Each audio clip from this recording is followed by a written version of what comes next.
Cool. So, anyway, so what I was thinking we could do is talk a little bit about the downsides of small house living, because we have done so much like, yay, yay, it's a wonderful.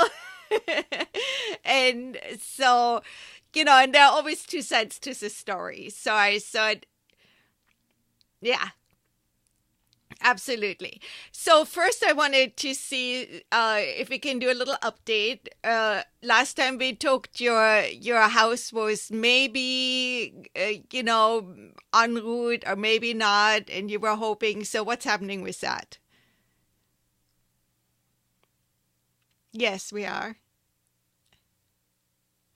Okay. So no, it's fine. Uh, I was asking if your tiny house is here. Is it on its way? What's happening?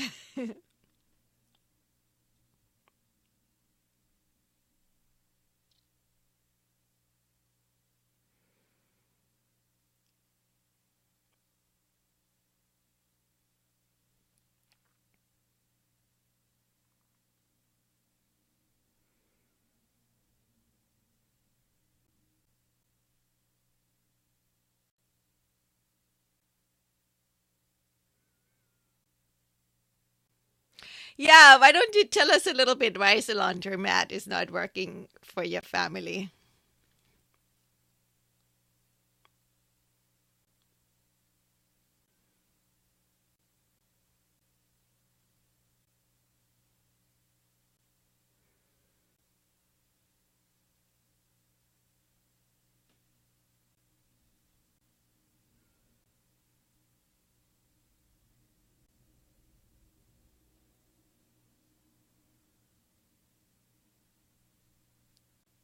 Well, and it's not a lot of fun. I mean, that's yeah.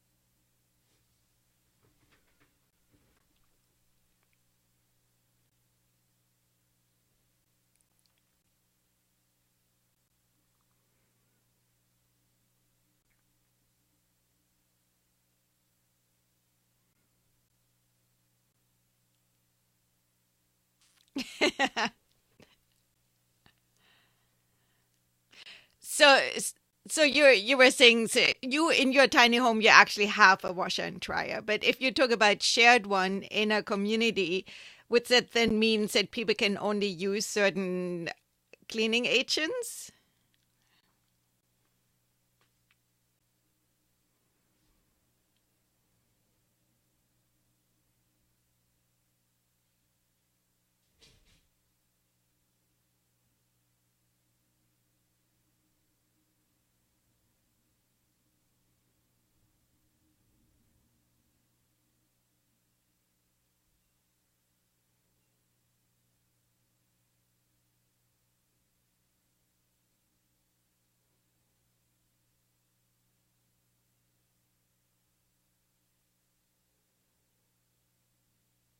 Very cool. Yeah, I'm laundry is definitely something I use only soaps which are biodegradable here in California to use for gray water use, which a lot of the soaps you could use like in Colorado has quite a bit of rain in the summer too, right? So you probably could use it there or in Oregon where there's a lot of rain, but down here you have to be super aware of salts and stuff. So there's really only one laundry soap you can use. But I have gotten to the place too when I don't go to supermarkets very often, but I have to avoid the aisles where all the laundry soaps are. It's actually really bothering me. I think the more you go away from living with artificial perfumes and stuff, some more your body just can't stand it anymore. You get immediate reactions. Yeah, for sure.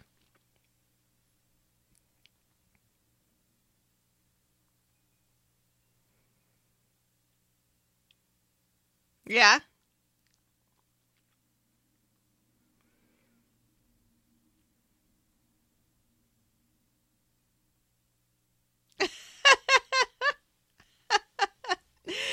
Yeah, it's there are times sometimes where I feel like, oh, we have such a long ways to go with educating, and because commercials are very powerful, and you and I don't really watch TV, so we don't even know what's all available. you know but industry obviously wants to sell their products, and whatever we decide smells good, right? It changes with our awareness and preferences and so forth. But to me, so is laundry detergents don't even smell good in any way, shape, or form. But some people just, it's like, oh, it smells so good. And it's like, oh, it stinks. For sure. But that's kind of a side topic we were going to talk about. Yes, which is fine. That's what we do. We talk and we go off into different directions. But I kind of wanted to talk to you about a little bit what are the difficult sides of tiny home living. And now you're even living smaller in the camper. Your house is pretty, well, it's not big compared to a big house, but it's definitely big compared to your camper. So maybe we do a little bit of comparison, and then also of like, you lived in your house for how long? About a year? Over 2 years. So you definitely have a comparison between living in a big house and living in a small house. And I'm sure there was like a honeymoon period. And then there's also stuff where you're like, So just wanted to get into that a little bit.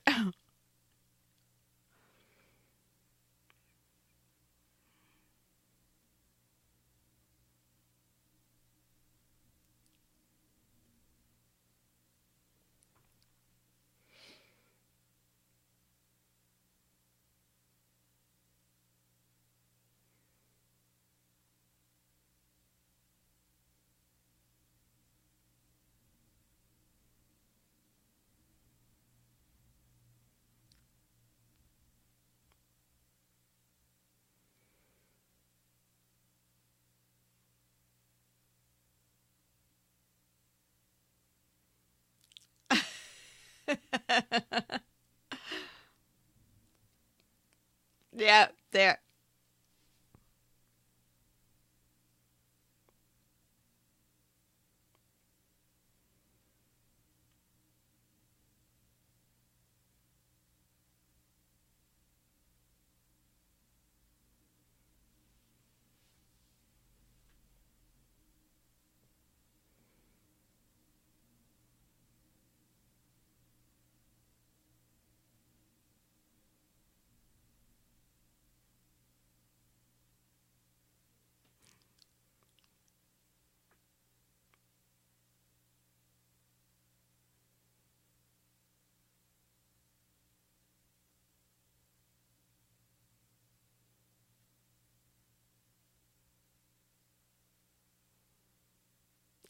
Yeah. And for those of you who don't know Emily yet, you tell us about your background. You were doing gymnastics all your life, right?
Yeah, I can imagine that our house is not tiny by your standards, but it's small. And I find for me the challenge is to keep things hidden in order. I go to other people's homes and there's like no clutter, there's nothing around, and I ask them, well, how do you do it? And then they have all this cubby holes and closets where everything is inside.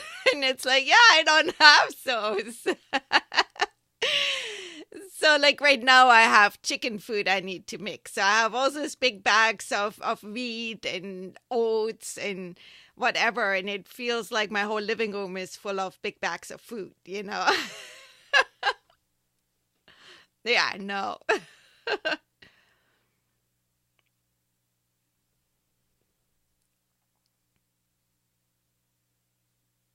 Would you, yeah, say really quick where people can find you on Instagram. Bec-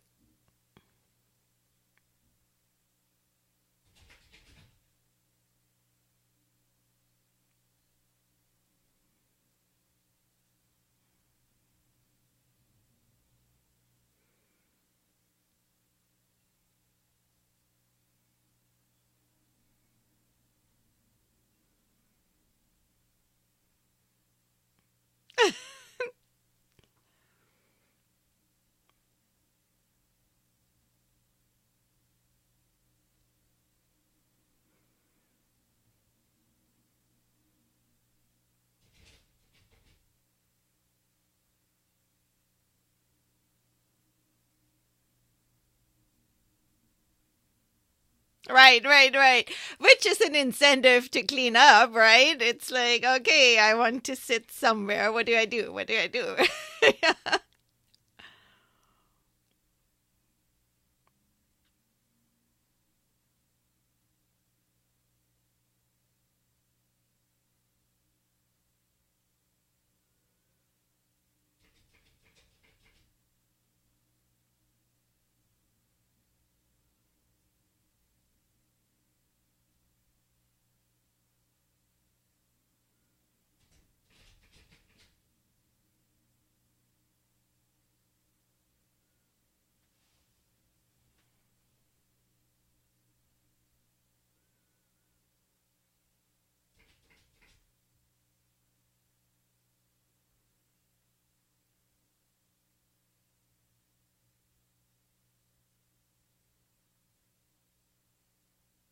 Yeah, I totally